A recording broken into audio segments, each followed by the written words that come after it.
What's going on, ladies and gentlemen? Randy here, rtsmobile.com, bringing you a Monday Fun Day video. Happy Monday to you. I apologize for not getting a video out Friday, so here's the makeup one today. What are we talking about today, baby? Talking about some Warhammer Chaos and Conquest. We're going to talk about the new realm versus realm or region versus region that's coming up real soon. What is the region versus region, Randy? Well, if you've been following the developer June blog updates over the past week, you have seen multiple posts about the region wars. Region wars are a 24-hour period where you can jump into the enemy kingdom and kill them, or you can stay in your own kingdom and defend. You have 4 hours in the enemy kingdom. Once you go there and you come back, you can't return. Once you go there and get attacked and lose on your defense, you get kicked out and can't return. So then you're stuck on defense.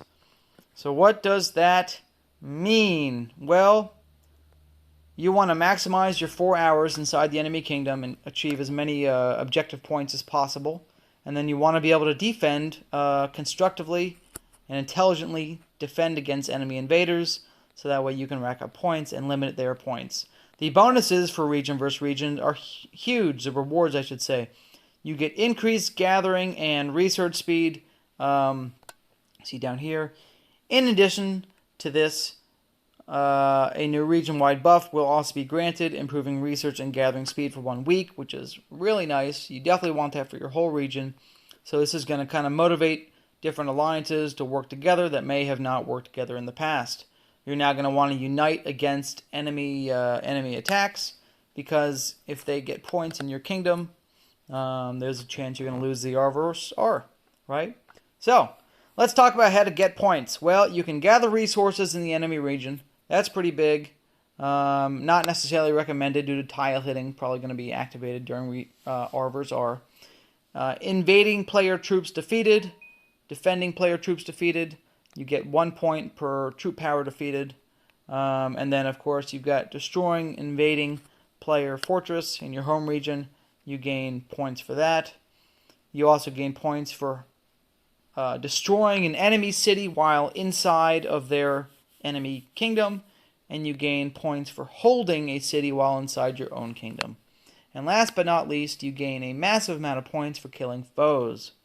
So what does this mean? Well, let's jump to the update where they added a couple items. Oops, wrong update. Here we go.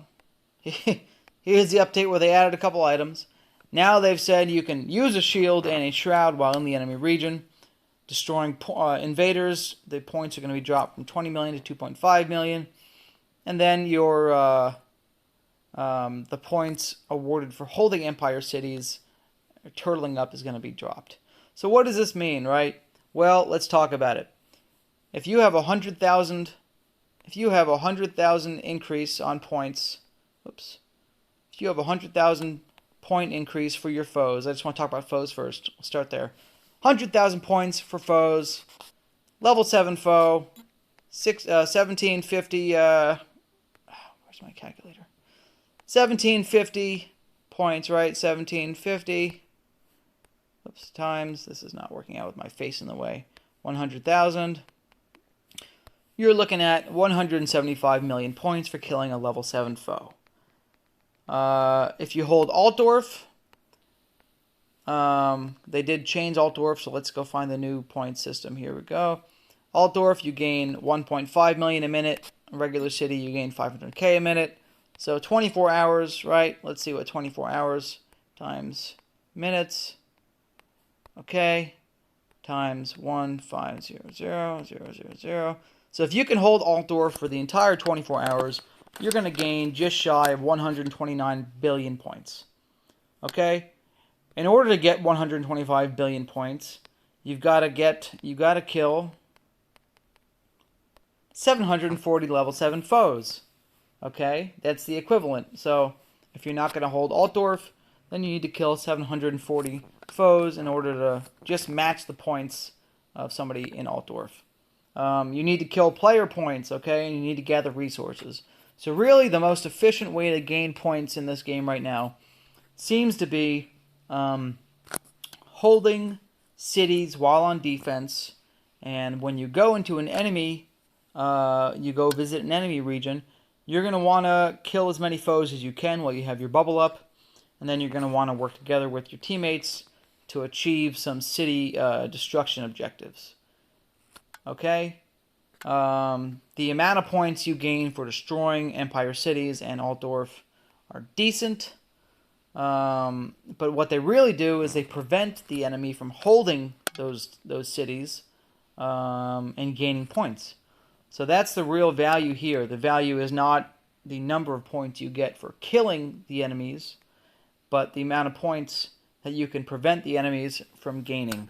So keep that in mind. You're going to want to jump into the enemy region, pop a bubble, probably have 10 to 15 players from your alliance in there at once, pop bubbles, kill a bunch of foes, and then when you're about 3.5 hours in, get ready to drop your bubbles, coordinate an attack, wipe out a few cities, stop the points, and keep going from there.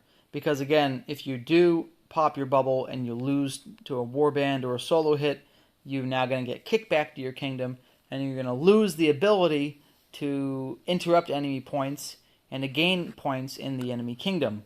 And you're going to be stuck on defense. So the meta for this, here is the meta build, what you've been waiting for all morning. Very exciting. You're going to want to hold a couple cities in your own region. Probably not Altdorf, because you get 500k points for the other cities. So I would hold, as many of the other cities as you can. Grab Altdorf if you really got some huevos and you think that you can tank, a warband from a half dozen 30s that jump in from the enemy region. Other than that, I would just hold the regular cities. And keep in mind, by the way, with that same patch, cities are getting changed. So holding a city is now going to cause real deaths. Not as bad as Altdorf, where it's 100% permadeath. But holding a city is now going to be 60-40, just like an attack. So when you have a defense of your city, 60% of your losses are going to actually be dead troops, and 40% will be wounded. So big changes to holding cities coming with Realm vs. Realm. So again, you don't want to hold Altdorf, and you don't want to hold cities unless you can fully reinforce them, or you can have some ghost people inside. So, all right, that's my take on Realm vs. Realm. We're excited to see it come out in the next couple weeks here. Looking forward to more stuff from the devs. It would be nice if the devs could work on their gaming community, because right now there doesn't seem to be a whole lot of community support or outreach. So please work on that next. All right, that's it. Love you guys long time. Randy out.